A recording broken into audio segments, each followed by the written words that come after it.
Hello students, पिछले video में हम लोगों ने संबंध और उसके कुछ प्रकार पढ़े थे। संबंध की परिभाषा, उसका डोमेन, रेंज, संबंधों की संख्या और उसके कुछ टाइप्स पढ़े थे। टाइप्स में हम लोगों ने पढ़ा था स्वतुल्य संबंध क्या होता है, सम्मित संबंध क्या होता है और उसके बाद संक्रामक संबंध पढ़ा था। आज हम उसके आगे बात करेंगे। तो उसमें पहला आप पढ़ेंगे आज तुल्यता संबंध यानी कि इक्विवेलेंस रिलेशन। ये क्या होता है, इसकी डेफिनेशन क्या है। किसी समुच्चय ए पर कोई संबंध आर तुल्यता संबंध कहलाता है यदि वह स्वतुल्य, सम्मित एवं संक्रामक हो। अर्थात क्या मतलब हुआ, कोई संबंध अगर स्वतुल्य भी है, सम्मित भी है एवं संक्रामक भी है तो वह संबंध तुल्यता संबंध होता है।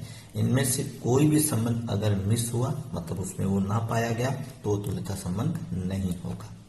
जैसे कुछ एग्जाम्पल दिखेगा, जैसे दो संख्याओं के समांतर होने का संबंध, यदि ऐसे ही दो त्रिभुजों के समरूप होने का संबंध, ठीक है।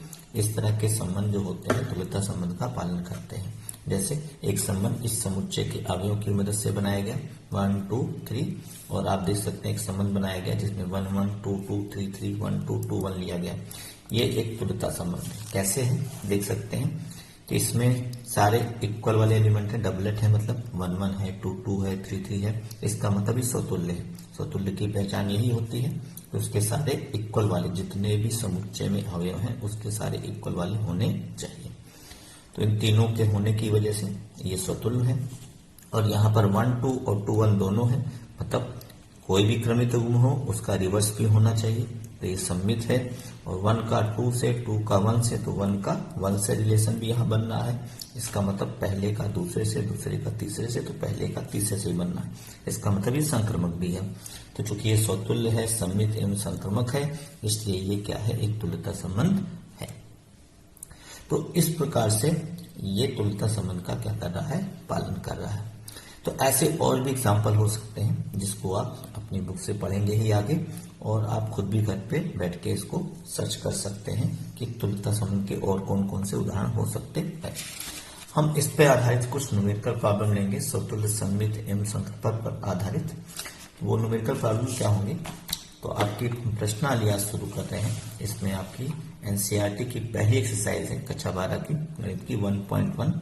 इसका पहला पार्ट है जिसमें आपको एक समुच्चय दिया गया है जिसमें 1 से लेकर 14 तक एलिमेंट है, 1 2 3 डॉट डॉट डॉट 14 तक, और एक संबंध बनाया गया है x और y के बीच जो कि इस शर्त का पालन कर रहा है, इस समीकरण को संतुष्ट कर रहा है 3x - y बराबर 0।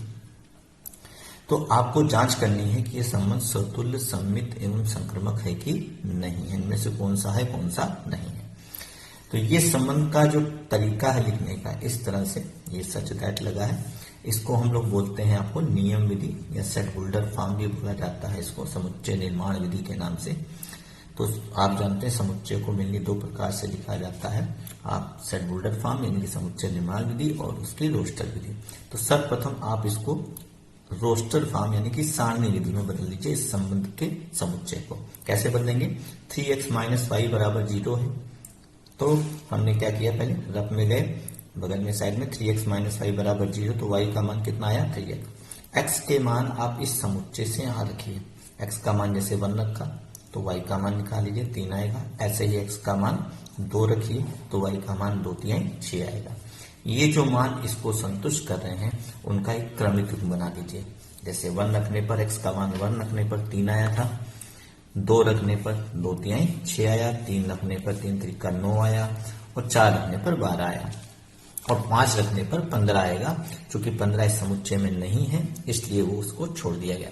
यानी कि आप वो क्रमिक युग्म, वो जोड़े नहीं लेंगे जो ऐसी संख्याएं देते हैं जिनका मान इस समुच्चय के अंदर नहीं है। जैसे x का मान 5 रखने पर y का मान 15 आ रहा है, तो चूंकि 15 इस समुच्चय में नहीं है इस वजह से वो क्रमिक युग्म छोड़ दिए गए। तो केवल यही क्रमिक युग्म मिलेंगे जो इस समीकरण को संतुष्ट भी करते हैं और इस समुच्चय के अंदर भी है, यानी कि समुच्चय के बाहर, समुच्चय ए के बाहर आपको नहीं जाना है।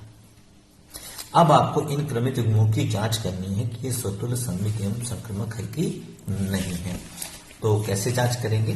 देखिए, जैसे स्वतुल्य की जांच करनी है तो इसका तरीका ये होगा कि आपको इस अवयव में ये देखना होगा कि सारे डबलेट हैं कि नहीं, मतलब सारे इक्वल वाले हैं कि नहीं। मतलब समुच्चय ए दिया गया है आपका 1 से लेकर 14 तक, तो अगर ये समतुल्य होगा तो इसमें 1 1 2 2 3 3 4 4 डॉट डॉट डॉट 14 14 तक सारे होने चाहिए।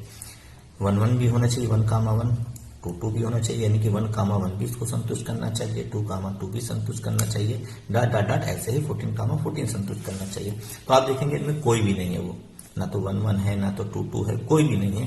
क्योंकि 1 1 2 2 इस संबंध में नहीं है, इसलिए स्वतुल्य नहीं होगा। स्वतुल्य होने के लिए इन सब का होना आवश्यक होता है। इस तरह से स्वतुल्य की आप आराम से जांच कर सकते हैं। सममित की जांच करनी हो तो सममित की जांच करने का तरीका होगा कि अगर कोई भी क्रमित युग्म देखिए जो कि इस संबंध में हो, उसका रिवर्स भी होना चाहिए। जैसे 1 3 है तो 3 1 होना चाहिए। तो आप देखेंगे 1 3 इसमें है परंतु 3 1 इसमें नहीं है। तो हमने लिखा 1 3 बिलोंग्स टू आर, मतलब 1 कामा 3 आर का अवयव है, परंतु 3 कामा 1 इस संबंध में इसका अवयव नहीं है, इसलिए संबंध आर सममित नहीं है। तो अगर मान लीजिए 3 कामा 1 होता तो हम इसको चेक करते, 2 6 है तो 6 2 भी होना चाहिए, सबके रिवर्स होने चाहिए, तभी वो क्या बनेगा? सममित बनेगा। अब रही बात संक्रमकता की। संक्रमकता में क्या होता है कि अगर कोई क्रमित युग्म है, जैसे 1 का 3 से रिलेशन है, तो आप देखिए क्या 3 का किसी और से रिलेशन है? हाँ, देखिए यहाँ पर है 3 का 9 से। क्योंकि 1 का 3 से रिलेशन है, 3 का 9 से है, तो 1 का 3 का है, 3 से 9 से है, तो 1 का 9 से भी इसमें एलिमेंट होना चाहिए। यानी कि अगर 1 कामा 3 3 कामा 9 इस समीकरण को संतुष्ट करते हो तो 1 कामा 9 भी इसको संतुष्ट करने चाहिए, लेकिन ऐसा यहाँ पर नहीं हो रहा है। क्योंकि 1 कामा 3 इस समुच्चय का अवयव है, 3 कामा 9 भी है, लेकिन 1 कामा 9 इस समुच्चय का अवयव नहीं है। पहले का दूसरे से, दूसरे का तीसरे से अगर संबंध है तो पहले का तीसरे से भी संबंध होना चाहिए था, इसमें नहीं है, इसलिए संक्रमक नहीं है। इस प्रकार से आप देख सकते हैं कि स्वतुल्य, सममित एवं संक्रमक की जांच कैसे करते हैं। ठीक है, नेक्स्ट वीडियो में मैं कुछ और उदाहरण आपको दूंगा। ठीक है, अभी फिलहाल यहीं तक।